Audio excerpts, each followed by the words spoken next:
History, Enlightened and Odd History, from 1901 to 1907. William Andrews Clark, aka Jesse James, America's most famous outlaw, faked his own death in 1882 and lived to be 107 years old. During his long life, he assumed the name of 71 aliases, and under one of them, William Andrews Clark, he became a major player in the conspiracy active in the United States. He became a U.S. Senator in Montana, had the county of Clark County, Las Vegas is the county seat, named after him, and founded the city of Clarkdale, Arizona. He also claimed that John Wilkes Booth, confirmed Mason, the assassin of President Abraham Lincoln, did not die in the barn as traditional historians record. Jesse claimed that it was he who poisoned him in 1903. That's from Ralph Epperson, Jesse James, U.S. Senator. 1901. The higher levels started creating innocent-sounding cover organizations to hide their meetings behind. In 1901, the Astors contributed toward the creation of the Pilgrim Society, which was the cover organization for Amer and Brit, 6 Degrees, Princes of the Illuminati. I believe at least 5 Astors are now members of the Pilgrim Society. Pilgrims had recently included David Astor, John Jacob Astor VIII, and William Waldorf Astor III. 1902. Ava Alice Muriel Astor was an occultist. She was born in 1902. Was pretty, but also a very serious woman. She was a very strong-willed person that was able to dominate a person in her presence unless they were also strong-willed. She was into Egyptian magic and believed she was the reincarnation of an Egyptian princess and a disciple of Akhenaten. Alice Astor may have been one of the first people to enter King Tut's tomb, where she got herself a necklace. Aldous Huxley wrote Brave New World as a picture of things that were to come. Most people think as a expose, but it was really more as a plan or blueprint. Aldous Huxley and Alice did a great deal of occult things together. Their financial power is unchecked. Myers and others who have noted the Astors are above the law. The top 13 families don't obey the law. They are the law. The Astors may have Illuminati kings and princes in their ranks. They may have dozens of billions of assets, yet it will all be nothing when they face their creator at judgment. 1904, on the 8th of April, Aleister Crowley claimed that in Cairo at 12 noon exactly and for the following 2 days at the exact same time, he actually heard a voice in his ear, dictating the words of the text, as if through some transmitter in his brain, that he transcribed them faithfully, and it was not inspired, then so much as received. The voice itself claimed to be that of I was, which, by the way, I'll interject is the past tense of I am. Quote, the minister of Hur-Par-Krat, close quote, or otherwise Horus, the god of force and fire, child of Isis and Osiris, and self-appointed conquering lord of the new Aeon, officially announced through his chosen scribe, quote, the prince, priest, the beast, close quote. This much of Crowley's controversial life and claims is more or less confirmed.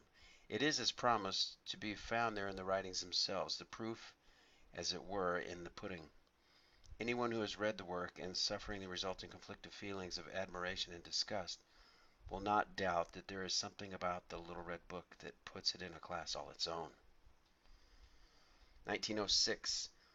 2 of the key early Watchtower Society leaders were Bundys. These were Walter H. Bundy, who went with Charles Taze Russell to Great Britain on his May 29-31, 1909 trip, and Edwin Bundy, who worked at the Bethel headquarters at the turn of the century and turned around the U.S. for the Watchtower Society from 1906 to 1910. 1906, this testimony was given by Mrs. Russell on direct examination on Thursday, April 26, 1906, from a suit for a separation brought by Martha F. Russell against Charles Taze Russell, her husband, popularly known as Pastor Russell. Then he said, quote, I am like a jellyfish. I float around here and there. I touch this one and that one, and if she responds, I take her to me, and if not, I float on to others, close quote. And she wrote that out so that I could remember it for sure when I would speak to him about it. And he confessed that he said those things. Founder of Jehovah's Witnesses, Charles Taze Russell, child molester. So he's talking about children there.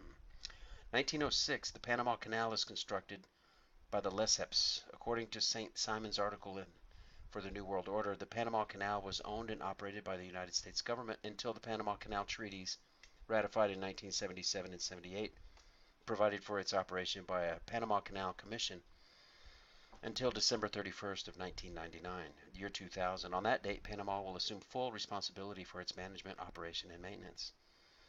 1909, Harvey Hollister Bundy Sr., his grandfather was a lawyer and a congressman, and his father was a lawyer. Harvey also became a lawyer, but he didn't stop there. Harvey was initiated in the Skull and Bones in 1909.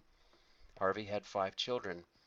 3 of these had ties to the Skull and Bones order also: William P. Hollister and Mick George Bundy,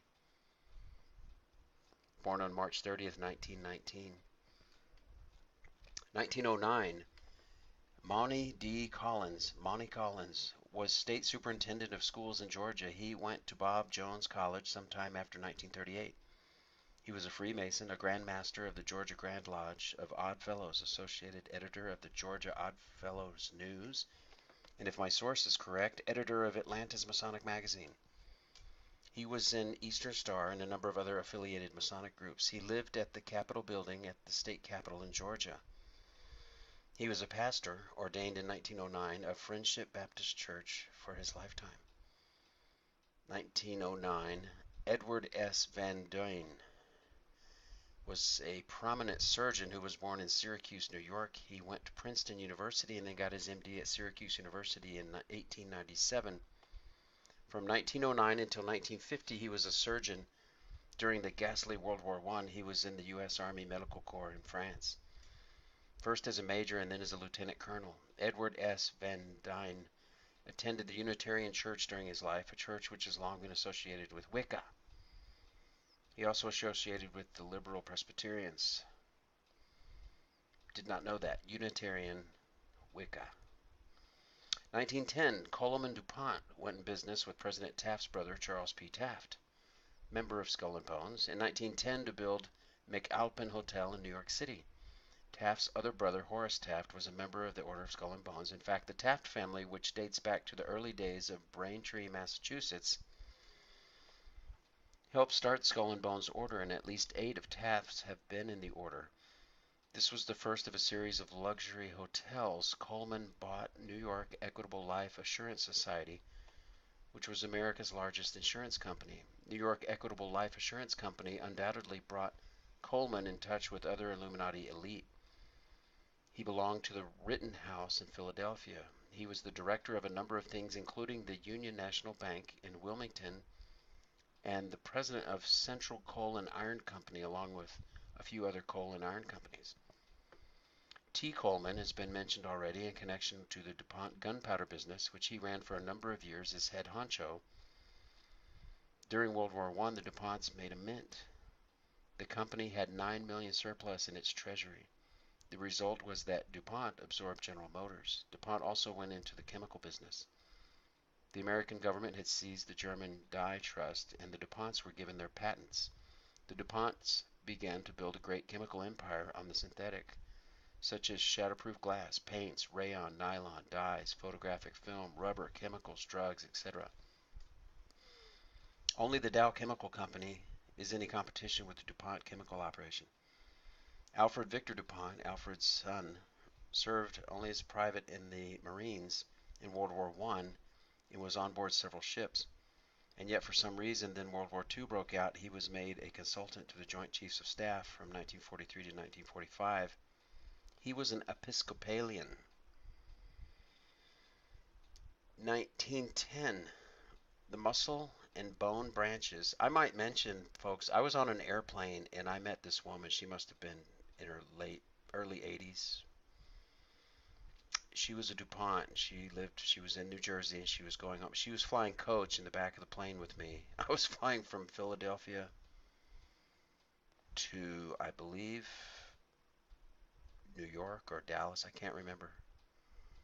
Just in a small plane, like a Super 80. way in the back, and Coach sitting next to this old lady, and in the news, this guy that was had killed his gay lover that lived at the home mansion, the tennis instructor, if you remember that from the early 90s. Oh, I can't, and we were talking about the news, and she said, "Oh yes," and that was her grandson. And she said he's always been very different and a little bit odd, and we've accepted him and tried to accept him. Don't know if he's guilty or not, but it's quite a difficult thing for the family right now. This woman was a DuPont sitting next to me in Coach. Okay, I digress.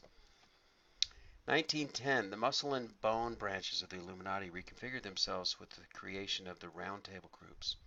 The Astors were the part of the financial backers behind the Round Table groups, along with Abe Bailey. Rhodes and Milner were key players at setting up the Society of the Elect, a super secret top circle of Illuminati. Rhodes Trust, in part helped by the Astor, helps finance the Rhodes Scholarship System. Rhodes, a high-ranking Freemason, wanted the Masonic claptrap as part of these various new groups, but Milner and Brett did away with the Masonic rituals and costumes, etc. All right, folks, I'm going to stop there. That's from 1901 to 1910, and I'll probably follow up with some other years here. We'll go from 1910 to 1920. We'll go through things with Rothschilds and even through the Balfour Declaration. So I'll see you next time on Plain Mundane Show. I'm Alex Aquarius. Thanks for stopping by. Please hit like, subscribe, and ring the bell.